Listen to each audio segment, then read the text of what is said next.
February 1972. Give Ireland back to the Irish. As we meander through the timeline of the Troubles, we now find ourselves in February 1972.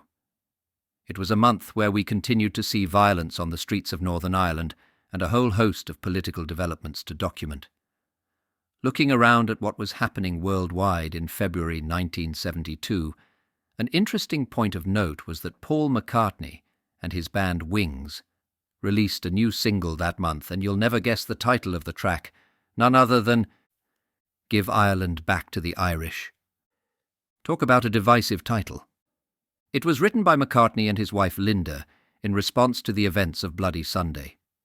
Keen to voice their outrage at the killings, Wings recorded the track 2 days later at EMI Studios in London. It was the band's first song to include Northern Irish guitarist Henry McCullough.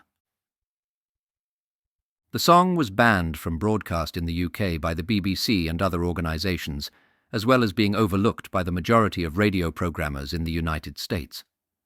The single peaked at number 16 on the UK singles chart and number 21 on the US Billboard Hot 100, but topped the Irish singles chart for 1 week in March 1972. Having never released an overtly political song before, McCartney was condemned by the British media for his seemingly pro-IRA stance on Northern Ireland. Political developments in Northern Ireland were dominated by the very reason this song was written, the response to Bloody Sunday. British Prime Minister Edward Heath announced the appointment of Lord Chief Justice Lord Widgery to undertake an inquiry into the 13 deaths on Bloody Sunday. The response of the people of Derry to this choice of candidate was, for the most part, one of scepticism and a lack of confidence in his ability to be objective. Several groups in Derry initially called for non-participation in the tribunal, but many were persuaded later to give evidence to the inquiry. There was also an opposition adjournment debate in the House of Commons on the subject of Bloody Sunday. During the debate, the Minister of State for Defence gave an official version of events and went on to say, "We must also recognise that the IRA is waging a war, not only of bullets and bombs, but of words. If the IRA is allowed to win this war, I shudder to think what will be the future of the people living in Northern Ireland." The Ministry of Defence also issued a detailed account of the British Army's version of events during Bloody Sunday, which stated that, "Throughout the fighting that ensued, the Army fired only at identified targets, at attacking gunmen and bombers. At all times, the soldiers obeyed their standing instructions to fire only in self-defence or in defence of others threatened." Labour Party leader Harold Wilson said that a united Ireland was the only solution to the conflict in Northern Ireland. Home Affairs Minister William Craig suggested that the West Bank area of Derry should be ceded to the Republic of Ireland. On Wednesday, the 2nd of February, the funerals of 11 of the dead of Bloody Sunday took place in the Cregan area of Derry. Tens of thousands attended the funerals, including clergy, politicians from north and south, and thousands of friends and neighbours. Throughout the rest of Ireland, prayer services were held to coincide with the time of the funerals, and it was reported that in Dublin over 90% of workers stopped work in respect of those who had died. Approximately 30,000 to 100,000 people turned out to march to the British Embassy. They carried 13 coffins and black flags. Later, a crowd attacked the embassy with stones and bottles, then petrol bombs, and the building was burnt to the ground. A British-owned insurance office in Dun Laoghaire and Austin Reed Outfitters on Grafton Street were also petrol-bombed. There were also attacks on the Thomas Cook Travel Agency, the offices of British Airlines and the RAF Club on Earlsfort Terrace. There was a meeting at 10 Downing Street on the 4th of February between British Prime Minister Edward Heath and Northern Ireland Prime Minister Brian Faulkner.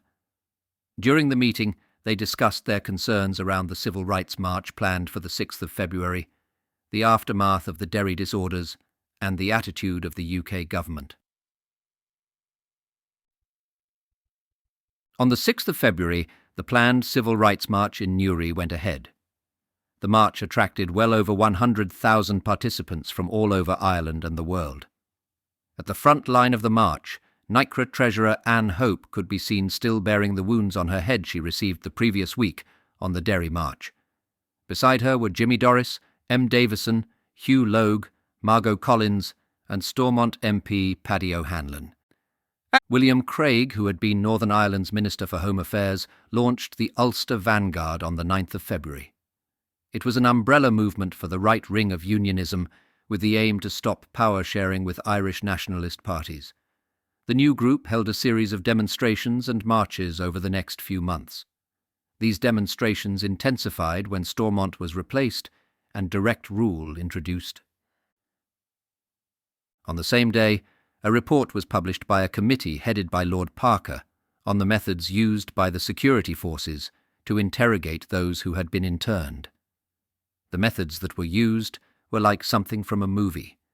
There was in-depth interrogation, hooding, food deprivation, use of white noise to cause disorientation, and sleep deprivation, and being forced to stand for long periods leaning against a wall with their fingertips. 2 members of the committee, including Lord Parker, held that the techniques were justified. Lord Gardiner disagreed. Internment was also discussed later in the month, looking at possibilities for phasing internment out and the potential ramifications. The Widgery Tribunal was to be held in Coleraine, County Derry. On the 14th of February, Lord Widgery arrived in Coleraine and held a preliminary hearing. During this initial hearing, Widgery announced that the tribunal would be essentially a fact-finding exercise, and then went on to narrow the terms of reference for the tribunal. The first session of the Widgery Tribunal was held a week later. A total of 17 sessions were held between the 21st of February 1972 and the 14th of March 1972, where 114 witnesses gave evidence. A further 3 sessions were held at the Royal Courts of Justice in London on the 16th, 17th and 20th of March.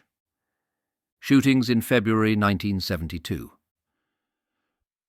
There were 8 fatalities from shootings, with the IRA responsible for 7 and the UVF responsible for 1. There was also 1 failed assassination attempt by the IRA. February 1st, British soldier Ian Bramley, 25, was shot dead by an IRA sniper while leaving Hastings Street Royal Ulster Constabulary British Army Base on the Lower Falls, Belfast. February 8th, the UVF and the Red Hand Commandos claimed responsibility for killing a Catholic civilian, Bernard Rice, 49, in a drive-by shooting on the Crumlin Road, Belfast. February 10th, IRA volunteer Joseph Cunningham, 26, was killed in a gun battle with the RUC at O'Neill's Road, Newtownabbey, County Antrim. February 13th, off-duty British soldier Thomas McCann, 19, from Dublin, was shot dead by the IRA near Newtown Butler, County Fermanagh. February 16th, Thomas Callahan, 45, a Catholic member of the Ulster Defence Regiment, was found shot dead shortly after being abducted while driving a bus along Foyle Road, Derry. It's reported that the IRA were responsible. February 16th, British Army member Michael Prime, 18, was shot dead while on mobile patrol by an IRA sniper at the Moira roundabout, M1 motorway, County Down. February 17th, Elizabeth English, 65, a Catholic civilian, died 7 days after being shot by the IRA during an attempted ambush of a British Army foot patrol, Barrack Street, Lower Falls, Belfast. February 25th. There was an attempted assassination of Minister of State for Home Affairs John Taylor, who was shot several times. The official IRA later claimed responsibility. February 29th. Off-duty UDR soldier Henry Dixon, 46, was shot dead by the IRA at his home, Lawrence Street, Lurgan, County Armagh. In terms of bombings, we continued to see this become more popular as a weapon in February 1972. Although it was also clear that those involved in the bombings were still refining their craft, given the number of deaths and injuries to the bombers themselves over the last few months that we've looked at. February 2nd, a bomb exploded at the Catholic-owned Imperial Bar in Stewartstown, County Tyrone. The pub was officially closed in mourning for those who died on Bloody Sunday, but some customers had gone in through the back door for a drink. One Catholic civilian, Louis O'Neill, 49, was killed. There was initial newspaper speculation that the IRA had bombed the bar because it had not closed fully. However, some believe loyalists were responsible for the attack. February 5th, 2 IRA volunteers, Phelim Grant and Charles McCann, were killed when a bomb they were transporting exploded accidentally on a barge near Crumlin, Loughney, County Antrim. February 5th, Paul McFadden, 31, a Catholic civilian, died 6 days after being injured in a van bomb explosion at Castle Arcade, off Castle Lane, Belfast. February 10th, 2 British soldiers, Ian Harris, 26, and David Champ, 23, were killed in an IRA landmine attack on their armoured personnel carrier in Cullyhanna, County Armagh. February 21st, 4 IRA volunteers, Gerard Bell, 20, Robert Dorian, 28, Joseph Magee, 31, and Gerard Steele, 27, died in Belfast when a bomb they were transporting exploded prematurely along Knockbreda Road near the Castlereagh Road roundabout, Belfast. February 22nd. The official IRA exploded a bomb at Aldershot Military Barracks, the headquarters of the Parachute Regiment, killing 7 people who were mainly ancillary staff. A Catholic padre was among the dead. This bomb was thought to be an attempted retaliation against the regiment that had carried out the Bloody Sunday killings. A hired Ford Cortina car containing a 280-pound, 130 kilograms time bomb was left in the car park, deliberately positioned outside the officers' mess. The bomb exploded at 12:40 p.m., destroying the officers' mess and wrecking several nearby army office buildings. The soldiers who were the intended targets were not present, as the regiment itself was stationed abroad, and most staff officers were in their offices rather than the mess. However, 7 civilian staff were killed. Jill Mansfield, 34, Thelma Bosley, 44, Margaret Grant, 32, Sherry Munton, 20, and Joan Lunn, 39, were leaving the premises, a gardener John Hasler, 58, and Father Gerard Weston, 38, a Roman Catholic priest from the Royal Army Chaplains Department. 19 people were also wounded by the explosion. On the 23rd of February, the official IRA issued a statement claiming that it had carried out the attack in revenge for Bloody Sunday. It added, "Any civilian casualties would be very much regretted, as our target was the officers responsible for the Derry outrages." The official IRA also said that the bombing would be the first of many such attacks on the headquarters of British Army regiments serving in Northern Ireland. February 24th. The IRA bombed the town hall of Strabane, Tyrone, and in Belfast bombed a car showroom along the Falls Road, which was the 3rd time it was bombed in a year. February 25th. An IRA bomb set fire and destroyed the Hart and Churchill music store in Belfast. The building was never rebuilt. Another month in the melting pot of the Troubles, where it feels like no side of the conflict was willing to concede anything just yet. Thanks for listening to this episode of Tales of the Troubles. If you enjoyed this episode or any others, please like or comment to help the algorithm reach other like-minded people. To ensure you never miss an episode, please click the follow button and enable notifications.